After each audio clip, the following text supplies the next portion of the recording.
we turn our spotlight to the pitch because AFCON 2025 is delivering drama, excitement, and a fresh burst of hope for Nigerian football fans. Our Super Eagles, and I say ours too, even though I'm sort of Bafana. Our Super Eagles have been flying high in Morocco, opening their 2025 Africa Cup of Nations campaign with a solid performance and big moments that are keeping fans talking back home and across the continent.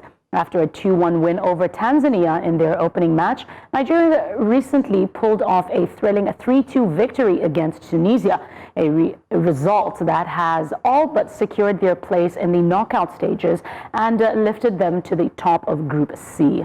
Now, let's reflect on what these results mean for the Super Eagles' ambitions and their journey toward the later stage of the tournament. With us live from Morocco to break it in is Udoka Njoku, sports correspondent for News Central. Udoka, how you doing? Good to see you again after our little encounter from last week, you, myself, and the Tanzanian reporter. If you remember how distracted you were, or rather, how distracted she said the Nigerian team were. Unfortunately, we didn't seem much distracted when it came to the scoreline, was it? Udoka, how's it been going? Tell us, what was the outcome after that score, after that match? Right, so it was a great game of football yesterday, and at some point, yes, when the game started, there was a lot of tension from the Nigerian football fans because the stadium, it felt like we were in Tunisia because fortunately for us, the supporters club actually came around and they were drumming and trumpeting, but when the other fans started, the Tunisian fans started, it felt like we were in Tunisia. Now, it was packed full with a lot of Tunisian football fans. And we started asking ourselves the question, what will be our fate in this game? Will our boys be able to stand the pressure, the noise, and all of that comes from the Tunisian fans? And then when the first goal went in, there was dead silence in the stadium. It was only our supporters club that were drumming and supporting the Super Eagles. When it was 3-0, they thought it was over. But then Tunisians got one goal back, and when they got a penalty, we felt disappointed because it felt like a dubious penalty, which shouldn't have been given. But yeah, after 90 minutes, we came out victorious, and on to the next round. We need to beat Uganda to top the group and ensure that we stay back in Fairs for at least one more game before leaving Fairs to another location, another venue where the games will continue. But it was a good win for the Super Eagles of Nigeria, boosted a lot of confidence. And for Eric Sheard, again, he keeps on making a mistake in the second half. Our Super Eagles do not know how to finish up games in the second half. And we just hope that going forward, we'll be able to do better in these games. Substitution-wise as well, there are sometimes the coach does not need to bring in certain players into the football pitch. Leave them aside on the bench. If it is possible, bring in more defenders to defend the goal that we have. There's no need going forward. There was no need to bring in Moses Simon into that game. There was absolutely no need. All you needed to do was bring in more defenders and shore up the defense. And again, our goalkeeping area has to be dealt with. Stanley Nwabali was jittery yesterday, and from sources, but like he played with an injury all through that game yesterday. But of course, you know, Nigeria keep on claiming to be strong men. But we got 3 points. We're now 6 points, top of the group. Already qualified for the next stage of the tournament. We await Uganda, which comes up next week. And for Tunisia, they need to beat Tanzania to stand a chance of qualifying. Although they have 4 points, but they have 3 points. If they get a draw or a win, then they will qualify. Now, Udoka, I mean, you gave us a bit of an insight on the atmosphere when Nigeria did put in the goal. You also mentioned the penalties, and I think that's caused a bit of controversy because the VAR machines work, and then for another game they do not work. But let's talk about this specific win. Of course, that's the 3-2 win over Tunisia. That was, of course, an edge, or threw people off their edge of their seats. Tell us what the mood was like in the stadium, not just for those that were watching, but the atmosphere and the spirit of the team. So before the game, I and my camera guy, we had to take a long walk to the stadium because there were barricades everywhere. And all we could hear were Tunisian fans screaming, Tunisia. I sent a couple of videos down to Lagos. Now, so there was a banter between Tunisian fans and Nigerian fans. It was packed full outside. We had a lot of people talking about the game, saying Tunisia would win that game 2-1. Some were saying 3-1. There was just a few Moroccans who supported Nigeria, saying Nigeria would win the game, maybe 1-0, 2-1 scoreline. The stadium was packed full. Journalists around us, a lot of Tunisian journalists kept on screaming in our ears. We couldn't hear their languages, but it was just beautiful to see. And we kept quiet. But when we started scoring, the Nigerian journalists then raised their voices. A lot of us forgot that we were media people. We were journalists. We threw chaos into the air, and we lost our manners. We kept on screaming, go, go, go. And when we remember we're journalists, we'll sit back on our seats and say, look, we need to be professional here. But it was beautiful from start to finish. The Tunisians were hurt, to be very, very honest with you, because they gave their all in that game. And if that game had continued for another 15 minutes, I'm sure they would have gotten an equalizer that game, which would have been for Nigeria, because we fell apart totally in the last 15 minutes of the second half. But again, great win for Nigeria. Moving on to the game against Uganda. Udoka, that's not a very courage inspiring way to end it, because yes, a lot of people have admitted that if that game had extended, that we would have seen an equalizer from Tunisia. So let's look at the team. We've got 5 known players, 10, well, who have never been to the AFCON nations before, and it seems like there is no cohesion. These guys are only just meeting themselves for the first time. If you take what we have just experienced with the game against Tunisia, how do you think we're going to fare in our next games? Will we even get to the round of 16? And then there is Congo to contend with eventually if we do meet them. What's your take on the performance from what we've seen so far? So funnily, 90% of the journalists are saying that we should not even dare to meet DR Congo because they look like a well-arranged team.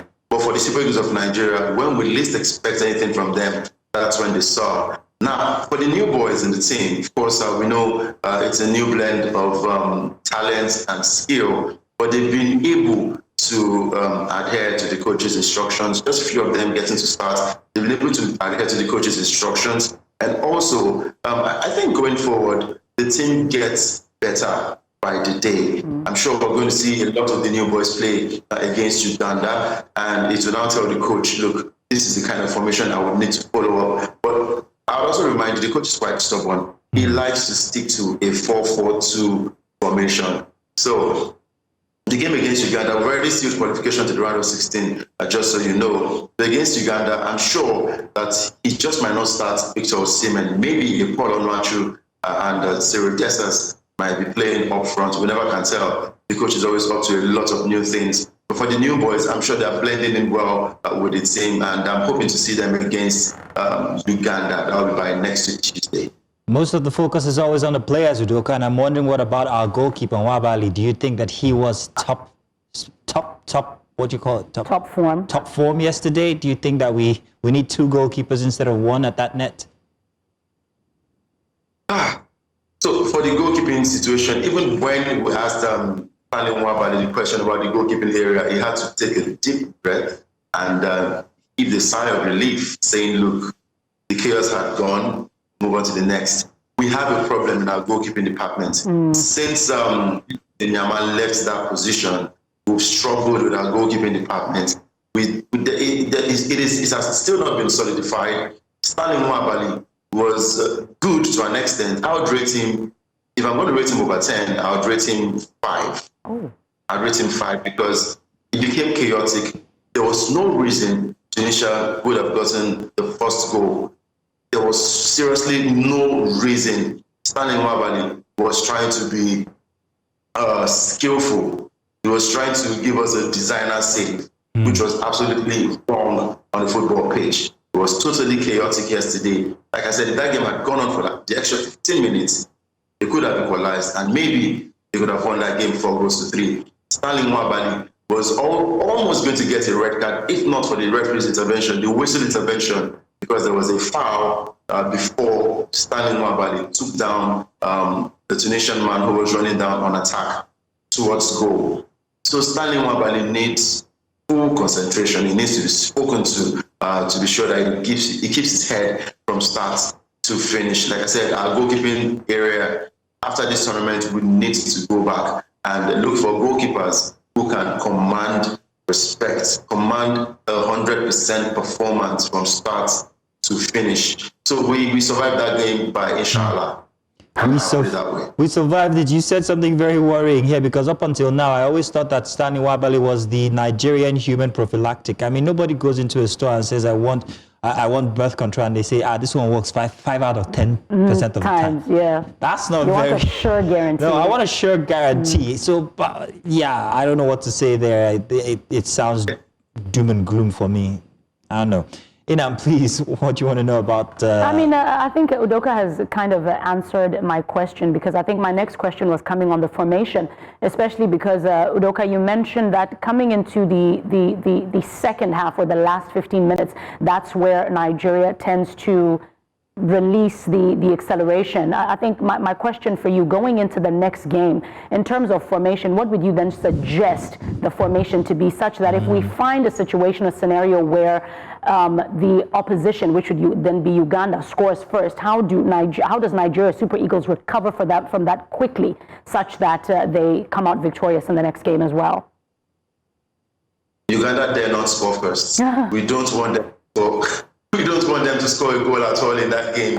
But for the coach, I'm sticking to 4-4-2. I'll still say that certain players should not start those games. We do not give credit to Alex Iwobi the much that he deserves in that team. Alex Iwobi manned that midfield alongside Wilfred Ndidi. By the way, Wilfred Ndidi got his first goal as the captain of the Super Eagles of Nigeria, and he did that Kanumako celebration. He said it was a conversation that they had before that game. And he said if he ever scores, he would do that celebration. And he did give us that beautiful celebration. And he spoke about it after the game. So for the formation for Coach Eric Schell, yes, if he's going to stick to 4-4-2, he needs to give us strong midfielders, the likes of Wilfred Ndidi, Frank Onyeka, and Alex Iwobi in the midfield. And up front, maybe Ademola Lookman, Paul Onuachu, and Cyril Dessers, or the same combination of Akko Adams and Victor Osimhen up front, alongside Ademola Lookman, who plays behind them, or he will be given a free role to operate against Uganda. So against Uganda, we need to hit the ground running again, get all 3 points, and boost confidence ahead of the next round. Because if we finish second and Morocco finishes first, then to be a date between Nigeria and Morocco. But if we finish first, then we'll definitely avoid Morocco, depending on what happens in Morocco's group. Udoka, is Nigeria avoiding Morocco? You hear that? Is Nigeria avoiding Morocco? Would they rather not play Morocco? No, we don't. We'd rather meet them in the final. That's what the fans want. The Morocco-Nigeria final. Okay, got you. I don't know how you feel about your loss to Egypt, sad loss for South Africa. I don't want to go into that. I blame the VAR. That was supposed to be a penalty. We know that. And I think the penalty that also was awarded to Egypt as well was a bit questionable. But I mean, all is fair in love and war. I don't want to start an argument on foreign turf. But I think better analysis could have been done on that game, unfortunately. But I think it is what it is. Yeah, Udoka, don't try to switch the tables. We ask the questions here. In any case, Udoka, what must Nigeria do to go deeper into this tournament? What changes must we make? You noted that the formation is one. What other? You also said that we shouldn't start certain players. But if we're being specific now, who would you rather not see starting the next game, especially considering that it's Uganda? Who do you think should be pushed in much later? And what do we do about that goalkeeping area specifically? Well, there's nothing we can do about the goalkeeping area, because if you're going to change the goalkeeper, the next person you have on the bench is Francis Usoho. Yeah, I get you. I get what you're saying. I get what you're saying about him. But go on.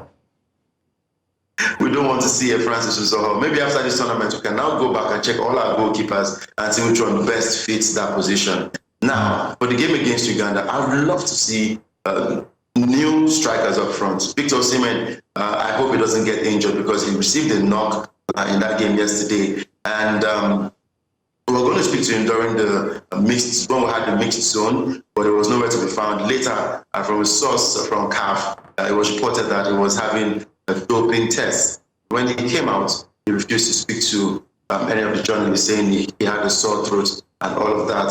So I hope that he'll be fit enough to play in the round of 16, not even against Uganda. I hope he doesn't start against Uganda. Rest Victor Osimhen. He has done the job. We've qualified for the next stage.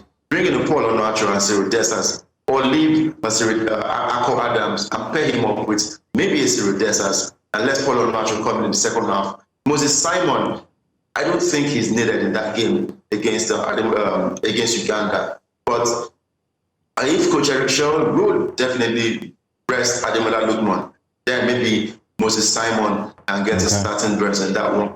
And for the midfield area, certain players like Njoku, for goodness sakes, we are done with players who love to play to the gallery.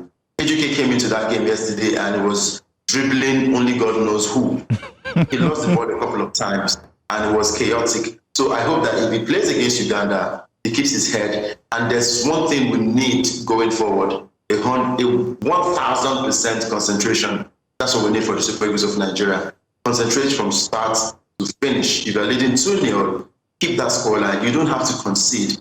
Keep the scoreline, keep your defense, and get to the end of the line. Then we can give a sigh of relief. I don't want to talk about everything sports because I know right after Breakfast Extra is going to be in the game. So let me leave that for your team to execute. But I wanted to know about the sports psychology surrounding the players. Now, you said that the Tunisians came out like en masse. For the Nigerians, it's just the supporters team, and I'm wondering how that affects them. Do you think that Nigerians could have done better? Do you think that somehow Nigerians could have perhaps maybe been more present? How could the government have helped this situation when it comes to tourism or travel from Nigeria? Or do we just not have the purchasing power to be at these tournaments anymore? Because in the past, it was a big deal to have an Africa Cup of Nations, and Nigerians would always go there. It was like our thing. It was the small we could manage if we can't go to the World Cup. But here we see an empty stadium, at least it's empty of Nigerians. So what gives? What do you think? Could we have done any better? Well, to be honest with you, there are a lot of factors to consider. Number one is the Christmas season. So that it's a Muslim country. So I'm sure parents would rather want to spend 30 December somewhere. Some of them travel to their villages to celebrate Christmas. Some are not even in the country. And again, the weather here, a lot of flights were cancelled coming into Morocco, most especially Fez. A lot of flights were cancelled because of the harsh weather conditions. And also, CAF hosting this tournament in December. It's been raining crazy here in Morocco. So hosting this tournament in December, I don't think they did their research thoroughly before having to host it in December. So there are a lot of factors to consider. And again, even here in Morocco, the Nigerians that we know here, a lot of them are in schools. They're currently writing their exams. So it is quite difficult to drag these fans to come watch football. But we still had, I'm sure if we're going to count the Nigerians at the stadium, would count up to maybe 5,000 Nigerians. Okay. Yeah, maybe 5,000 Nigerians at the stadium. We'll take that. We'll take that. Udoka, we have to let you go, but I want to give you a challenge. While you are in Morocco, for every obese Moroccan you find, I'll give you 10,000 naira. The reason why I say this is because you will not find an obese Moroccan. If you find anybody who's obese, is not Moroccan. Check it out. Take pictures. I agree with you. Say again? I agree with you 100%. Yeah. I agree with 100%, Mazino, because the food we eat here, look, I feel like I've been eating a lot of grass. Yep. They love healthy living. Yeah. They eat good food in their own terms. We love to eat a lot of junk. We love to eat pepper and all of that. But they eat quality and good food. So it's difficult for you to find an obese Moroccan. Yeah, very true. Very difficult. Very true. Tell you what, when you come back, you and I are going to have a challenge. Since you have started this fitness journey in Morocco inadvertently, let's do a push-up off. So first person to get to 100 when you get back, I challenge you. It's all right. He says it's all right. All right, Udoka, thank you very much. It's been a good one. Thank you very much.